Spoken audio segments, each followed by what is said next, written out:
Start. सभापति महोदय, सरकार ने कई कृषि फार्म खोले हैं। क्या ये फार्म घाटे में नहीं चल रहे हैं?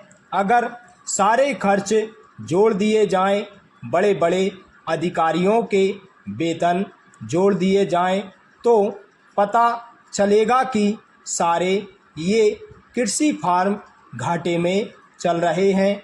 क्या इसी तरह से आप सारे किसानों को घाटे पर खेती करने के लिए मजबूर करेंगे? पैरा, जिस क्षेत्र से मैं आता हूँ वहाँ एक पुल बना है। मैंने 10 वर्ष तक अपनी विधानसभा में इस पुल के लिए कोशिश की है। जिस दिन से मैं यहाँ आया हूँ बराबर उसकी चर्चा करता आ रहा हूँ, बराबर कोशिश कर रहा हूँ। मैं कहता हूँ कि गंगा पर वह पुल बने। उस पुल को बनाने का आश्वासन भी मिला था। एक प्रश्न के लिखित उत्तर में यह जवाब दिया गया था। यह कहा गया था कि इसको हाथ में लिया जाएगा। अब मालूम हुआ है कि उस योजना को उठाकर ताक पर रख दिया गया है और यह पुल नहीं बनेगा।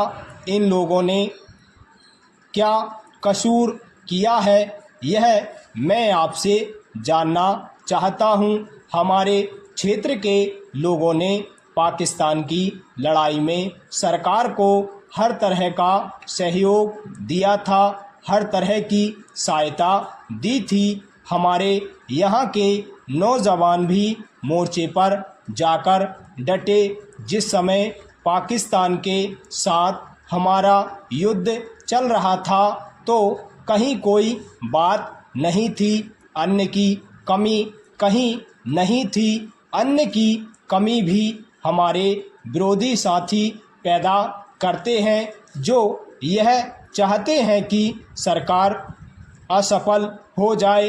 ये लोग जो कहते हैं उसको आप समझें।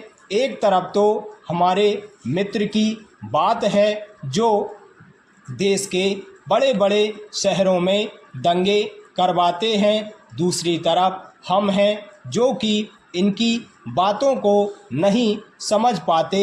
इनको सभी वे लोग मिल जाते हैं जो बेकार होते हैं, जो दंगे करवाने के लिए उत्सुक हैं। इसलिए सरकार का इन सारी चीज़ों की तरफ ध्यान जाना चाहिए और उसको सोचना चाहिए कि क्या तरीका इन सब से बचने का हो सकता है। एक ही तरीका हो सकता है कि इस देश में हर आदमी को काम मिले, देहात में लोगों को करने के लिए काम मिले और खादी कमीशन की जो योजना है और जो कि एक अच्छी योजना है वह ठीक तरह से चले। सौभाग्य से मैं आर्य समाज संगठन से संबंध रखता हूँ।